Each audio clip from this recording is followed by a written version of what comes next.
Assalamualaikum warahmatullahi wabarakatuh. Kembali lagi di channel Berita Bisnis. Untuk kisah kali ini ada sebuah cerita yang diambil dari akun Twitter yang bernama @desiprayogo1. Dan untuk kisah yang akan saya bawakan kali ini yaitu sebuah cerita yang berjudul Tetangga Sebelah Rumah. Sebelum kita masuk ke ceritanya, tekan dulu tombol like video ini dan jangan lupa tekan juga tombol subscribe channel ini dan nyalakan juga lonceng notifikasinya agar tidak ketinggalan cerita-cerita baru dari channel ini. Dan bagi teman-teman yang ingin membaca langsung ceritanya, nanti silahkan saja kunjungi linknya yang nanti akan saya sertakan di kolom deskripsi. Dan seperti apa untuk kisah kali ini? Langsung saja kita simak berikut ini.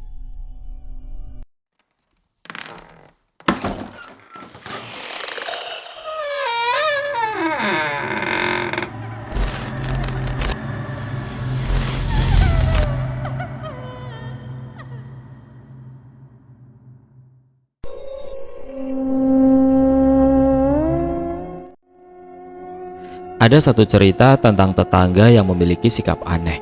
Hampir setiap malam, terdengar suara anak kecil tertawa ramai sekali. Padahal orang itu tinggal sendiri di rumahnya. Lantas, itu suara siapa? Cerita ini dikirim oleh narasumber yang bernama Manda. Manda membagikan kisahnya sewaktu dia tinggal di sebuah rumah kontrakan dan memiliki seorang tetangga yang sikapnya sedikit aneh. Kita sebut saja nama tetangganya adalah Mbak Uti. Bahkan keluarga Manda hampir jarang berinteraksi dengan Mbak Uti. Sekalipun rumah mereka bersebelahan, tidak membuat mereka saling bertegur sapa. Gimana sih kisah awalnya?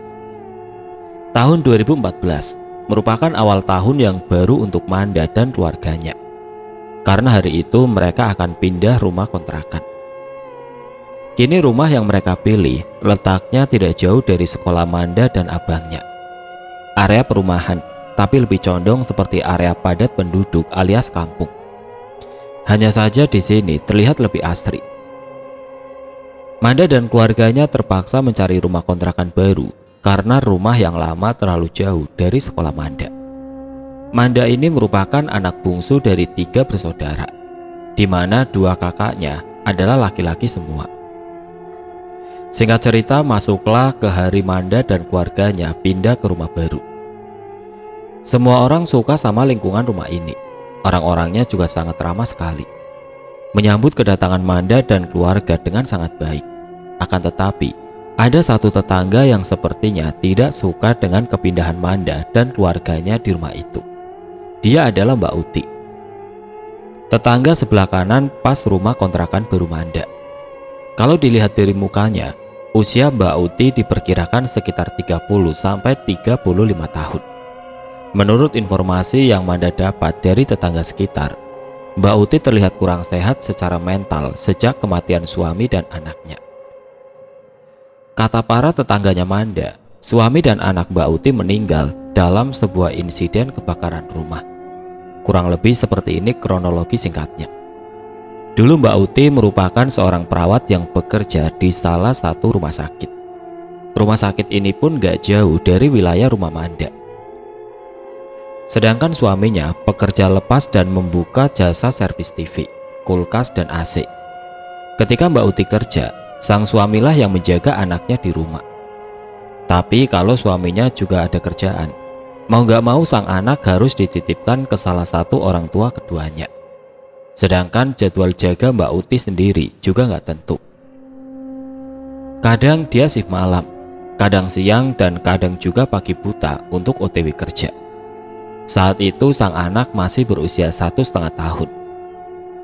Pada suatu hari, di mana Mbak Uti dapat shift malam, membuatnya harus berangkat kerja dan tidak bisa menemani anaknya tidur. Berangkatlah Mbak Uti menuju ke tempat kerja sekitar pukul 20.00. Anaknya di rumah bersama sang suami yang masih sepi orderan. Terlihat biasa, tidak ada yang aneh. Hingga pukul 11 malam, warga sekitar mendengar sebuah letusan yang sangat dahsyat sekali. Suaranya terdengar dari arah rumah Mbak Uti. Orang-orang langsung keluar dari rumah. Mereka melihat kalau api dengan cepatnya melahap bangunan rumah Mbak Uti. Warga mendengar ada suara seorang pria teriak-teriak minta tolong dari arah dalam rumah. Di luar, warga berusaha memadamkan api sambil menunggu mobil damkar datang. Lama-kelamaan suara minta tolong dari arah dalam rumah mulai pelan dan hilang. Beberapa orang sudah mencoba menghubungi Mbak Uti berkali-kali untuk memberitahu kalau rumahnya kebakaran. Tetapi Mbak Uti responnya sedikit lama. Warga berpikir kalau dari tadi mereka tidak melihat suami dan anak Mbak Uti keluar dari rumah. Sedangkan kobaran api makin lama makin besar dan menjalar kemana-mana. Ada beberapa warga yang berusaha memadamkan api dengan peralatan seadanya dan memanggil nama suami dan anak Mbak Uti. Cuma masih belum mendapat respon apa-apa. Firasat semua orang di situ udah gak enak. Jangan-jangan suara laki-laki minta tolong tadi adalah suara suami Mbak Uti yang kesakitan. Terus mereka terjebak di dalam kobaran api yang makin lama makin membesar. Di situ warga udah punya firasat gak baik aja tentang kondisi suami Mbak Uti dan anak mereka. Hingga kurang lebih 20 menit kemudian, mobil damkar datang dan segera memadamkan api. Sambil ditolong warga setempat, tidak lama kemudian datang satu mobil polisi dari polsek terdekat bersama ambulan yang juga dihubungi warga. Tidak sampai 1 jam, apinya berhasil dipadamkan. Petugas damkar mulai masuk ke dalam untuk memeriksa dan ternyata mereka menemukan satu jenazah di dalam. Jenazah ini posisinya telungkup dan seperti mendekap sesuatu. Akhirnya salah satu petugas damkar ke depan untuk memanggil polisi yang meminta keterangan warga terkait kebakaran ini. Masuklah semua petugas ke dalam rumah dan bahkan sudah bisa dipastikan kalau itu adalah jenazah almarhum suami Mbak Uti. Pas diperiksa lebih lanjut, ternyata jasad sang suami meninggal dengan luka bakar hampir 75% sambil merangkul anaknya. Sayangnya anak Mbak Uti juga ikut meninggal dunia. Kemungkinan karena terlalu lama menghirup asap dari api itu dan membuatnya kehabisan nafas. Sang anak hanya mengalami luka bakar di bagian kedua tangannya dan kedua kakinya saja. Setelah mencoba bertahan hidup di balik perlindungan tubuh papanya yang sudah hangus dan meninggal dunia. Terlihat dengan jelas kalau almarhum suami Mbak Uti begitu berupaya menyelamatkan sang anak dari kobaran api. Tapi Allah lebih sayang mereka. Mbak Uti sendiri baru bisa dihubungi saat tim medis membawa jasad suami dan anak Mbak Uti ke rumah sakit. Ternyata Mbak Uti sulit dihubungi lantaran pasien di UGD hari ini ramai sekali. Malam itu juga Mbak Uti langsung pergi ke rumah sakit yang dimaksud. Perasaan hancur dan shock yang Mbak Uti rasakan. Dia masih tidak percaya kalau harus mengalami kejadian ini. Apalagi tadi jam 20 malam, mereka masih sempat bercanda saat Mbak Uti berpamitan kerja. Seolah secepat itu Allah ambil suami dan anaknya. Berdasarkan hasil pemeriksaan, polisi mengatakan sumber kebakaran itu berasal dari dapur. Ada konsleting listrik di area dapur rumahnya. Hati Mbak Uti benar-benar hancur sekali. Keesokan paginya, dia harus mengantarkan suami dan anaknya ke tempat peristirahatan terakhir mereka. Tangis haru mengiringi pemakaman suami dan anak Mbak Uti. Sulit bagi Mbak Uti mengikhlaskan semua ini yang terjadi begitu cepat sekali. Setelah insiden kebakaran tersebut, Mbak Uti tinggal di rumah kakaknya, sedangkan pihak keluarga membangun kembali rumahnya ala kadarnya sesuai permintaan Mbak Uti. Walau bentukannya tidak sebesar rumah aslinya, setidaknya ada rumah tempat Mbak Uti untuk istirahat. Karena Mbak Uti selalu menolak setiap kali ditawari untuk tinggal di rumah salah satu kerabat. Dia maunya tinggal sendiri. Selama rumah itu dibangun, Mbak Uti masih nampak normal seperti biasa. Sama sekali tidak ada yang aneh. 6 bulan berlalu. Rumah Mbak Uti kini berdiri kembali. Dulu rumahnya berdiri dengan 4 kamar, kini hanya 2 kamar. Toh yang nempatin rumah itu hanya Mbak Uti. Rumah itu dibangun dengan bagus sekali dan nampak kokoh. Walaupun kita masih bisa melihat puing-puing bekas kebakaran waktu itu di sekitaran halaman depannya. Setelah 6 bulan tinggal di rumah kakaknya, kini Mbak Uti memilih tinggal kembali ke rumahnya yang sudah selesai direnovasi. Di rumah itu dia tinggal sendiri dan Mbak Uti melarang satupun saudaranya menemani dirinya tinggal di sana. Inilah awal dari masalah sesungguhnya yang dialami sama Mbak Uti. 2 minggu pertama saat dia kembali menempati rumah ini, semuanya masih nampak normal. Entah kenapa minggu-minggu setelahnya, Mbak Uti malah mulai terlihat jarang nampak keluar rumah. Hingga tersiar kabar kalau Mbak Uti memutuskan untuk resign dari rumah sakit tempat kerjanya. Agak bingung warga mendengar hal itu. Untuk apa Mbak Uti resign? Padahal dia begitu sangat mencintai pekerjaannya. Jelas ada yang gak beres sama Mbak Uti. Beberapa warga ada yang mencoba datang menghampiri Mbak Uti ke rumah guna memastikan kalau kondisi Mbak Uti baik-baik saja. Baru saja warga menginjakan kaki di halaman depan rumah ini, tiba-tiba semua orang merasakan hawa yang penuh dengan aura kesedihan. Itu benar-benar terasa banget. Warga ke situ perasaannya biasa saja, tapi pas menginjakan kaki di halaman depan, justru warga yang datang malah nangis tanpa sebab dan sampai mereka sendiri bingung. Situasi yang sangat aneh dan jarang sekali terjadi. 1 tahun berlalu, kini Mbak Uti mulai nampak lebih sering keluar rumah. Mungkin sudah cukup 1 tahun bersedih sendirian di dalam rumah dan dia jenuh. Makanya dia putuskan keluar rumah. Itu pun hanya sebatas ngeteh di bangku panjang yang ada di depan rumahnya. Paling sekitar 20 menit duduk-duduk di situ, barulah Mbak Uti beranjak masuk kembali ke dalam rumah. Bagi warga sekitar, itu tidak masalah. Setidaknya mereka tahu kalau kondisi Mbak Uti baik-baik saja. Pandangannya masih sering kosong dan melamun sendiri. Akan tetapi kalau ditanya, dia masih merespon. Meski ada perubahan sikap dalam diri Mbak Uti, dia lebih hemat senyum dan ekspresinya datar. Warga lama-kelamaan agak merinding saja melihat ekspresi Mbak Uti yang seperti itu. Jangankan sama tetangga, sama kakaknya sendiri juga begitu. Padahal kakaknya udah sabar banget. Anterin dia bahan makanan untuk stok makan dirinya sendiri di dalam rumah. Tapi kakaknya itu sama sekali tidak diperbolehkan masuk ke dalam rumah. Jadi datang, ngobrol seperlunya di halaman depan, dan setelah itu Mbak Uti akan beranjak masuk kembali ke dalam.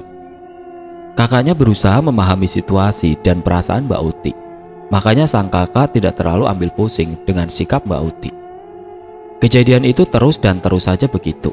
Sampai di tahun 2014, Manda dan keluarganya menempati sebuah rumah. Rumah ini pas di samping rumah Mbak Uti.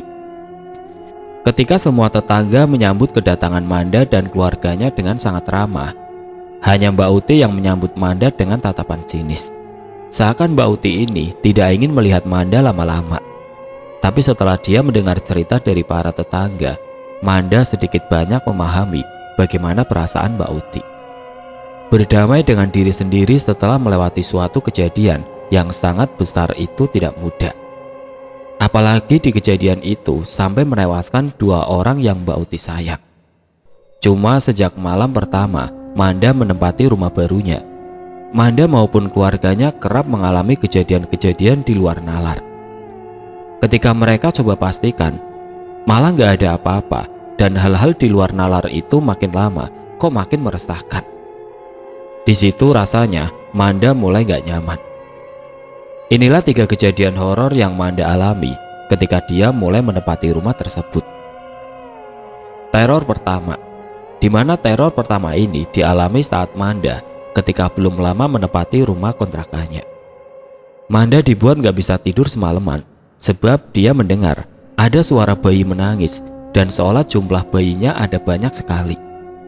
Manda risih dan dia sempat keluar kamar untuk ngecek. Semakin dia mengikuti sumber suara itu berasal, tanpa sadar Manda malah keluar rumah dan berjalan ke arah rumah Mbak Uti. Dia baru tersadar itu ketika pundaknya ada yang nepuk dari belakang. Sewaktu Manda noleh, ternyata itu papa mamanya yang dari tadi mengikutinya. Papa dan mamanya juga mendengar suara tangisan bayi yang sama. Yang membuat Manda kaget, justru tahu-tahu sudah ada di luar rumah dan berdiri pas di pekarangan depan rumah Mbak Uti. Dia yakin 100% kalau dari tadi dia dalam kondisi sadar. Tapi saat Manda dan kedua orang tuanya berdiri di depan rumah Mbak Uti, Suara tangisan bayi yang dari tadi mereka dengar sudah benar-benar hilang begitu saja. Mereka kebingungan, kok bisa suara itu tiba-tiba hilang. Padahal tadi kayak makin jelas saat mereka berdiri di sini.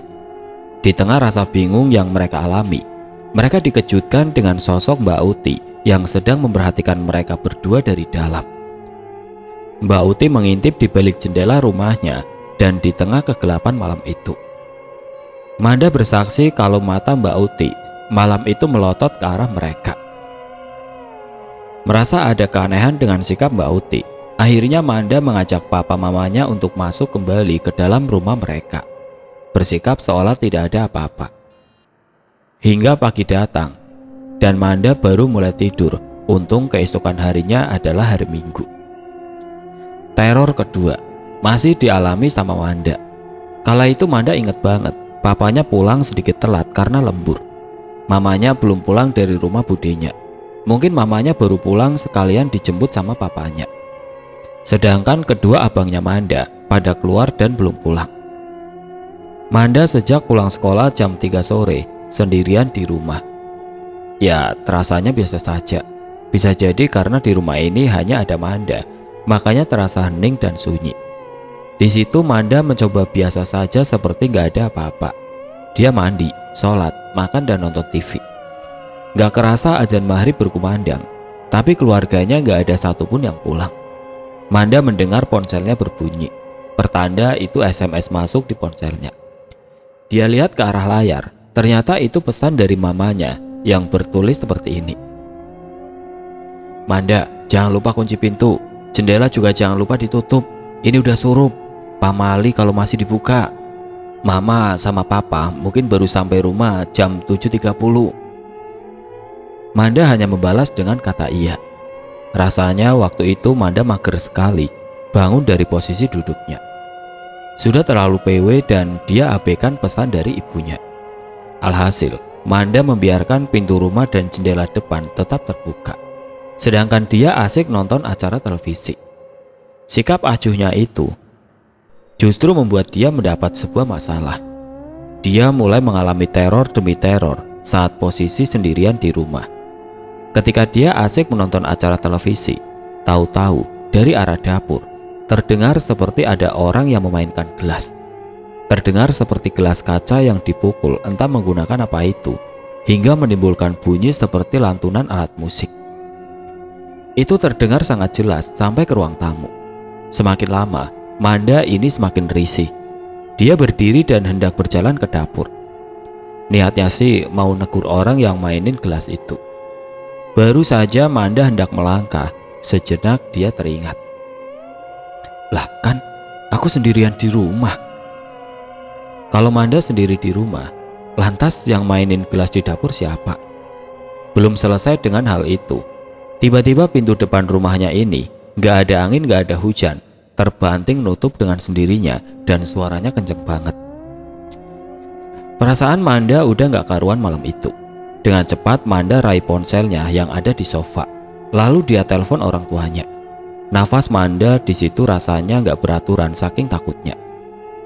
Manda berusaha menghubungi ibunya, tapi anehnya jari-jari Manda terasa kebas. Seketika Manda merasa panik dengan situasi yang dia alami waktu itu. Manda bingung dan gak tahu harus berbuat apa. Tangisnya langsung pecah karena dia sudah merasa bingung dan udah gak tahu lagi.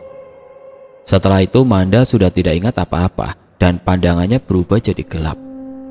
Manda kembali tersadar ketika banyak suara yang memanggil namanya. Pas dia buka mata, ternyata orang tuanya dan kedua kakaknya sudah pulang ke rumah. Sedangkan dia terbangun dalam posisi tiduran di lantai. Waktu Manda lihat ke arah jam dinding, nggak taunya sudah jam 8 malam. Kaget bukan main Manda di situ. Berarti dia dari jam 17.30 sampai jam 20 tiduran di atas lantai alias pingsan. Untungnya Manda nggak masuk angin setelah kejadian itu. Teror ketiga lagi dan lagi masih dialami Manda. Tapi dia nggak sendiri, melainkan bersama dengan seorang sahabatnya yang bernama Ega. Karena pada waktu itu Ega memang diminta Manda untuk nemenin dirinya di rumah, sebab rumahnya hari itu sepi. Orang tuanya pergi ke kondangan pernikahan sepupu. Kakak pertamanya ada jadwal mengajar pencaksilat, serta kakaknya nomor 2 sedang main futsal. Saat itu Ega sama Manda sedang memasak mie instan di dapur. Jam sudah menunjukkan pukul 16.30 waktu Indonesia Barat. Setelah memasak mie instan, mereka berdua makan di depan TV.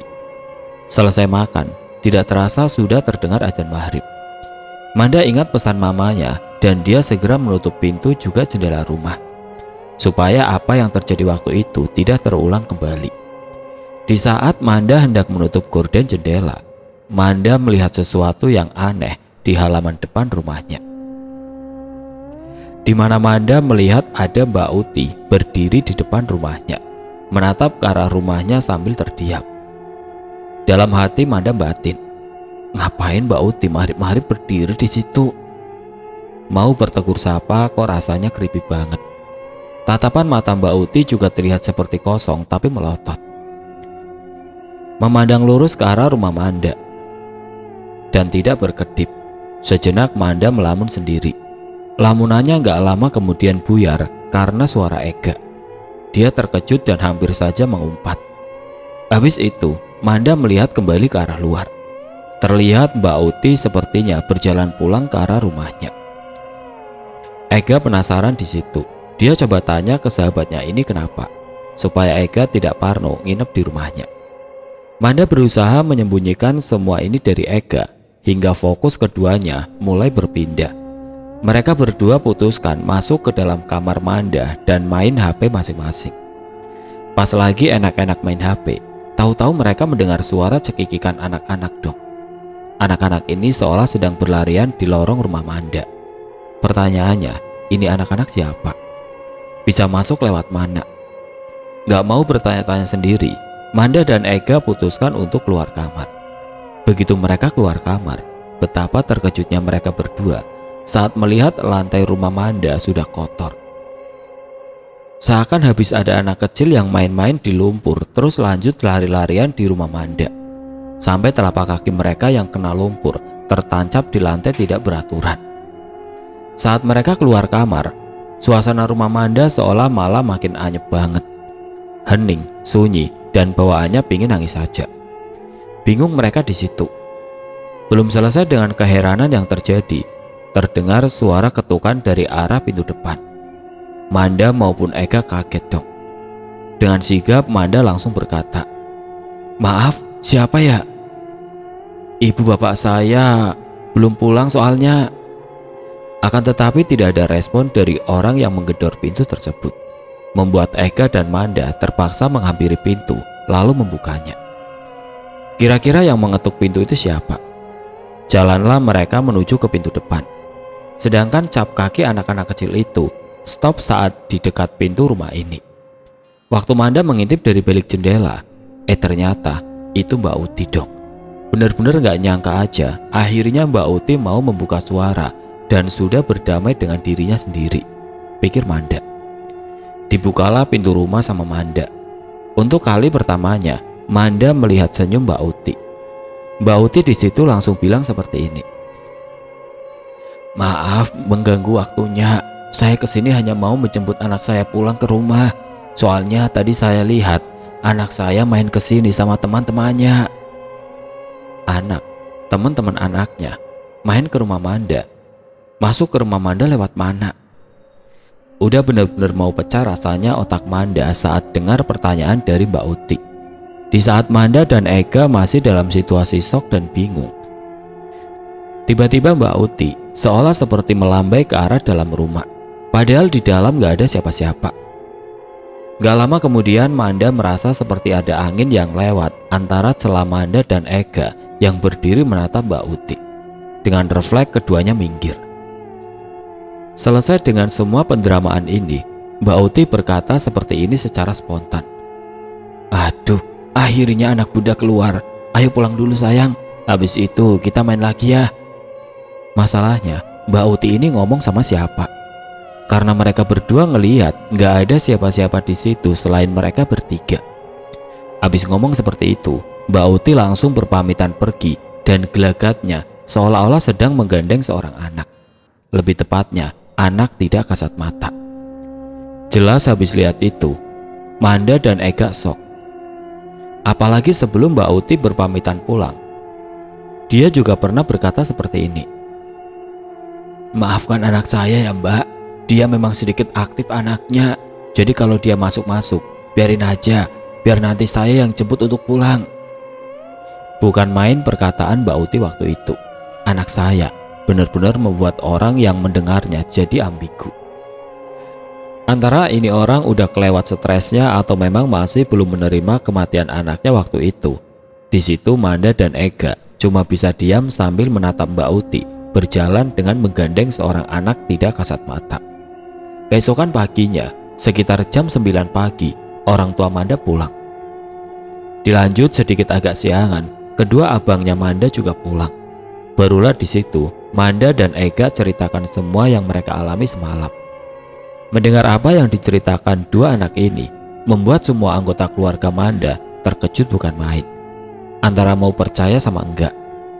Tapi kedatangan Mbak Uti kemarin sore memang tertangkap CCTV rumah Manda, di mana CCTV ini diletakkan di dekat pintu depan. Jadi otomatis menangkap sosok Mbak Uti yang kemarin datang dan pulang dengan gelagat sedikit aneh. Akhirnya Ibu Manda berinisiatif menghampiri kakaknya Mbak Uti di rumahnya. Tiba di rumah kakaknya Mbak Uti, sebut saja Mai. Ibunya Manda langsung menceritakan semuanya. Mendengar itu Mbak Mai menangis bukan main. Ibunya Manda bukannya gimana-gimana. Beliau hanya takut ketika anaknya malah terganggu dengan sikap aneh Mbak Uti. Maunya ibunya Manda sih supaya keluarga Mbak Uti lebih sering-sering melakukan pendekatan, biar Mbak Uti tidak merasa sendiri dan jangan sampai menjadi kelewatan. Takutnya tetangga-tetangga sekitar malah berpikir macam-macam. Habis itu ya udah, keluarga Manda pamit pulang. Keesokan harinya keluarga Mbak Uti datang ke rumah Mbak Uti. Waktu itu Ibu Manda sedang belanja di abang-abang sayur depan bersama ibu-ibu yang lain. Manda di depan rumah nungguin ibunya dan kebetulan hari itu adalah hari Minggu. Semua orang mendengar suara Mbak Mai memanggil nama Mbak Uti dari luar, tapi nggak ada respon. Terus terdengar juga suara Mbak Mai yang bilang, "Udah, kita dobrak aja pintunya, perasaanku nggak enak." Dan benarlah pintu itu didobrak. Gak lama kemudian, pintunya berhasil terbuka. Masuklah Mbak Mai bersama suaminya. Enggak berselang lama, semua orang mendengar Mbak Mai teriak dari dalam rumah Mbak Uti. Kaget dong semua orang dan buru-buru menghampiri Mbak Mai. Begitu semua orang berdiri di dekat Mbak Mai, semua orang juga ikut histeris termasuk Manda. Manakala melihat tubuh Mbak Uti sudah dalam kondisi tidak bernyawa dan tangan kirinya berlumuran darah, di mana Mbak Uti memutuskan untuk mengakhiri hidupnya dengan cara mengiris pergelangan tangan kirinya sendiri. Yang bikin orang-orang gak habis pikir adalah Mbak Uti menyulap salah satu kamar di rumahnya menjadi sebuah tempat pemujaan, di mana banyak sekali tertempel foto mendiang suaminya juga anaknya. Lalu ada banyak sekali simbol-simbol satanisme yang terlukis di setiap dinding kamar tersebut. Bahkan di lantainya juga tergambar pentagram sangat besar sekali. Ada banyak sekali lilin dan masih ada beberapa yang menyala. Kamar itu gelap dan berbau sangat anyir. Sebab di dalam kamar itu terdapat banyak sekali cipratan darah yang entah itu darah apa. Kemungkinan itu darah ayam, karena di kamar itu ada 5 ayam cemani yang sudah tidak bernyawa, tergantung di salah satu dinding, di mana kaki ayam-ayam itu diikat menggunakan sebuah tali rafia dan diikatkan di sebuah paku yang ada di tembok. Kalian bisa bayangkan sendiri bagaimana baunya kamar itu dan betapa horornya suasana waktu itu. Di tempat itu juga Mbak Uti mengakhiri hidupnya. Serta ada secari kertas yang tergeletak di dekat jenazahnya. Tapi warga nggak berani menyentuh karena mereka harus menunggu polisi tiba terlebih dahulu. Sekitar beberapa menit kemudian polsek setempat tiba di rumah Mbak Uti, meminta semua orang tenang dan menjauhi TKP. Pada saat polisi mengecek jasad Mbak Uti, mengatakan kalau kematian Mbak Uti murni bunuh diri. Terlihat kalau jenazah Mbak Uti seperti kehilangan banyak darah dan luka robek yang juga cukup besar. Hingga masuk part di mana polisi membaca tulisan yang ada di sebuah kertas. Kertas itu ada di dekat jenazah Mbak Uti dan diperkirakan sebagai surat bunuh diri. Surat itu bertuliskan kurang lebih seperti ini. "Pak Andi, tunggu Mama ya. Mama sebentar lagi akan menyusul kalian. Mama gak bisa hidup di dunia ini tanpa kalian. Mama terlalu lemah tanpa kalian. Kepergian kalian terlalu mendadak untuk Mama. Setiap Mama melihat dan tinggal di rumah ini, Mama tidak bisa menghapus kenangan kita waktu itu." Senyum Andi, senyum Papa selalu membekas di ingatan Mama. Mama merasa bersalah atas apa yang terjadi dengan kalian. Harusnya Mama juga ikut kalian waktu itu. Harusnya kita selalu bersama-sama. Mama nyusul ya. Mama janji akan pergi dengan cara yang tidak sakit. Ini gak sakit kok. Kalian jangan kemana-mana ya. Mama akan segera datang. Sebenarnya aku pegang foto surat aslinya, tapi kayaknya gak etis kalau aku sertakan. Apalagi surat itu banyak sekali darah dari mendiang Mbak Uti. Selain itu, kita juga berusaha melindungi perasaan keluarga Mbak Uti. Terlepas kisah ini sudah lama berlalu dan masih membekas di ingatan semua orang. Makanya semaksimal mungkin kita berusaha menghormati perasaan keluarga yang ditinggalkan. Jenazah Mbak Uti setelah diperiksa langsung dibawa pulang dan dimakamkan, bersebelahan dengan makam suami juga anaknya. Terus rumah Mbak Uti gimana, Mak? Sedangkan rumahnya dibiarkan kosong seperti rumah-rumah terbengkalai pada umumnya. Bahkan sekarang, kata Manda, rumah itu sudah ada beberapa bagian yang roboh. Manda juga sudah pindah rumah kontrakan, tapi masih di wilayah yang sama. Ya, nggak jauh-jauh lah dari rumah lamanya. Imbasnya, rumah kontrakan Manda yang lama akhirnya juga ikutan kosong. Nggak ada yang berani ngontrak di rumah itu, karena bersebelahan pas sama rumah Mbak Uti. Rumah Mbak Uti sampai sekarang dijuluki sebagai rumah persembahan. Banyak warga yang percaya kalau selama ini Mbak Uti melakukan sebuah perjanjian dengan iblis untuk membangkitkan arwah suami juga anaknya, dan ritual itu selama ini dilakukan di rumah tersebut. Wallahu a'lam. Manda juga mendengar berita baru yang mengatakan kalau rumah tersebut kini telah dibeli sama pihak Pemkot setempat. Rencananya mau dirobohkan, cuma belum tahu kapan. Sekarang saja rumahnya sudah dipagari seng-seng dan digembok dari luar.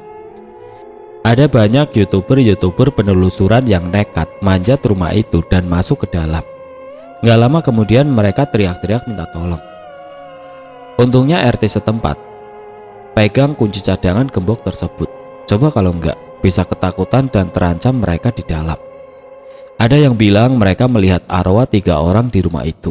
Tidak lain arwah perempuan yang diduga Mbak Uti, arwah laki-laki yang diduga suami Mbak Uti, dan arwah anak kecil yang diduga itu Andi. Cuma warga nggak terlalu percaya banget dan nggak kepikiran juga ngecek sendiri ke dalam. Hanya saja youtuber yang nekat selalu mengatakan hal yang sama. Katanya mereka marah dan berteriak meminta mereka keluar dengan suara yang membuat telinga mereka kesakitan. Bahkan ada youtuber dari Jakarta yang nekat masuk ke situ dan keluar telinganya berdarah. Dengar-dengar sih youtuber itu sampai tuli setelah masuk ke dalam rumah tersebut. Banyak warga yang bersaksi melihat sosok tinggi besar, berbulu hitam, keabu-abuan dan matanya merah menyala. Mereka meyakini kalau itu merupakan sosok genderuwo penunggu rumah tersebut. Serta ada malam-malam tertentu warga mendengar banyak sekali suara orang-orang yang bernyanyi di dalam rumah itu. Entah menyanyikan lagu apa, karena lagu yang mereka nyanyikan nggak familiar di telinga orang-orang. Seolah-olah di dalam rumah tersebut ada semacam perjamuan di hari-hari tertentu. Pertanyaannya, mereka masuk dari mana? Orang pagar seng itu tidak pernah ada yang membuka. Banyak juga orang yang berusaha membuat video atau dokumenter tentang rumahnya, sekalipun dari luar, tapi kamera mereka selalu berakhir rusak. Ada juga yang tiba-tiba kameranya seperti ditarik oleh seseorang dan dilempar sampai pecah.